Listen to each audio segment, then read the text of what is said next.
All right, what's up, guys? Brad here. We are going to be looking at top 5 best and worst cards in Barrens. So this is going to be coming out in 2 days.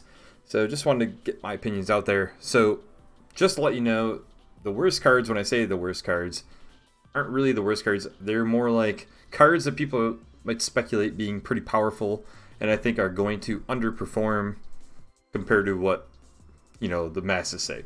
Now, it just makes it a little bit more appealing that way, because it's really boring if I just sit there and be like, Hog Rancher is going to be the worst card of the set, or, one of the worst cards of the set. I think it's pretty much a guarantee. It's kind of just an arena card. Yeah, so just to give you that heads up. Anyways, we'll jump into 5 of the worst cards, then we're going to do the 5 best, but there's also going to be 1 extra card for best cards, a runner-up guy. So, one of the worst cards, I think, is going to be Rhyme Tongue, the 3-mana 3/4 mage minion, where after you cast a frost spell, summon a 1/1 elemental that freezes. I just think this is a really boring card. Yes, it has the default 3/3/4, 3-mana 3/4 stat line, but realistically, I don't think we're going to be seeing any play from this card at all. Possibly down the line, I guess maybe in the future you will, but I don't see this being played ever. Just kind of boring. Next up, we have Celestial Alignment at the 4th, I think. Well, I don't know. I guess they're not even really in order, but it's just the 4th one. Celestial Alignment is the Druid mana, 7-mana spell where you set each player's the 0 mana crystals, and the cost of all cards in hands and deck is to 1. I just think that this is straight up a meme card. I don't think this is going to have much play. Yes, there are potential, combos you can have, and it can be powerful, but realistically, I think you're just going to see people messing around having fun with it. Next up is Death Speaker Blackthorn. So this is not a bad card itself. It's just it doesn't have enough combo pieces for it to be enabled, I believe. You're looking at a Death Rattle Demon Hunter. I just don't believe there are enough Death Rattle cards in Standard right now. Yes, this is mainly to talk about Standard, not talking about Wild and stuff. In Wild, I think it does have a lot more potential. But I think that you're going to have to wait for maybe an expansion or 2 before this sees its full potential. Alright, Serena Bloodfeather is our next one, I think is in the bottom. So Serena, I just feel like it is... Yes, it's decent, and if you target larger minions, it's good, but reality is... I honestly just don't really care for Priest right now. I think Priest is in a rough spot. I think that this could be somewhat decent, and maybe I need to just experiment with it. Just reading it off of text, it doesn't read very well for me, so not my biggest fan. And in my opinion, the card that I think is going to be the most speculative, I haven't watched any reviews or whatnot, but I'm just guessing people are going to be losing their minds over this card. People are going to be extremely excited to play Warlock because of it, and I think it's going to completely underperform, is Naru Fireblade.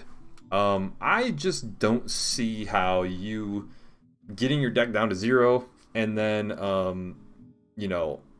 putting cards back into your deck with the Rustwix guy. I don't think that that's a good enough card. And I think by the time that you play this, it's pretty much going to be game over.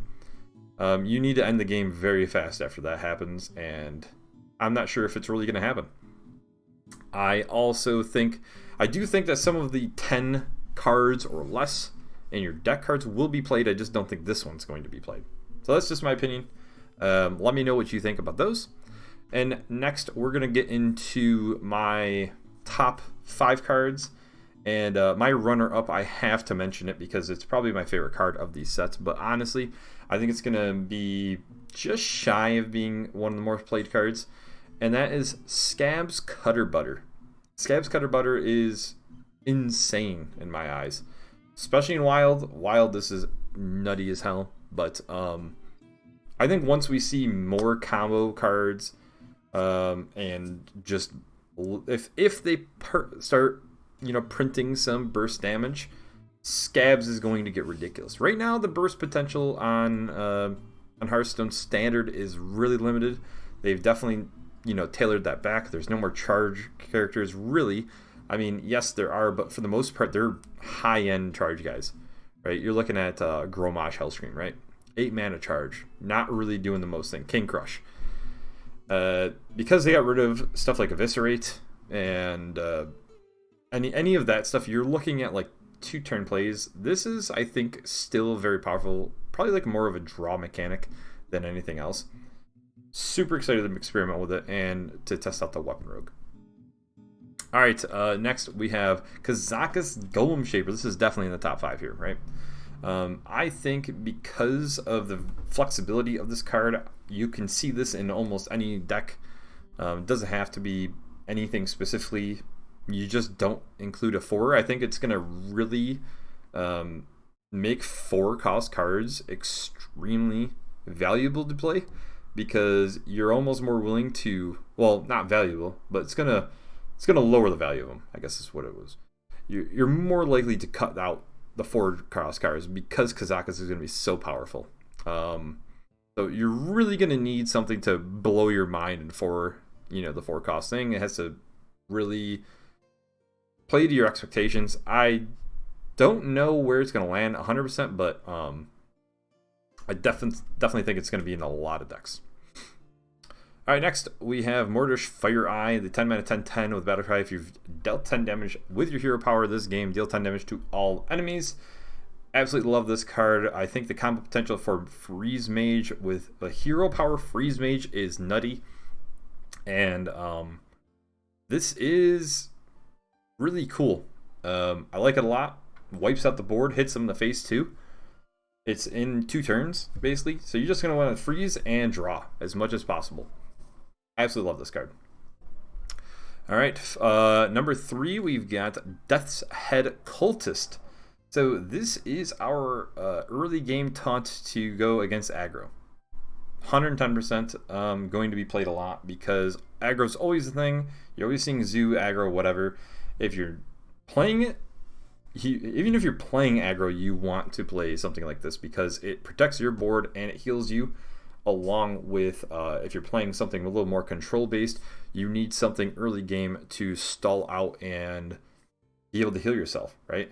So essentially it's almost like healing yourself for 8 because it's absorbing 4 damage plus it's healing you for 4.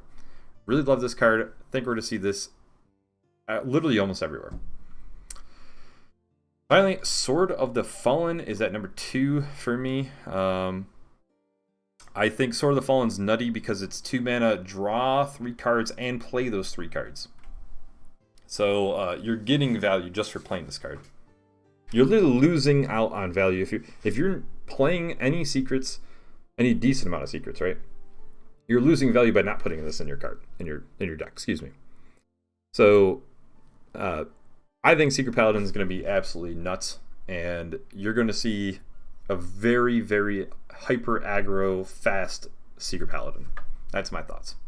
And finally, my number 1 card of the set is going to be Mankrik, because Mankrik is free for everybody and is just a very powerful card that can fit into almost anything. Being 3 mana 3/4 and then Battlecry, it puts a card into your deck. When you draw it, you get a 3/10. The value alone is just worth it. You're almost guaranteed to draw it at some point. This will probably be the, I would say, number 1 card played in the entire set, kind of like a Zilliax or whatever. So definitely keep that out, keep that in mind, and you get it for free. So why not play it? Throw it in all your decks if you're not planning on buying a lot of the packs. If you're just going a little bit, you got Mankrik. You can build around anything with this guy. So let me know what your thoughts are, and hope you have a great one. I will see you next time.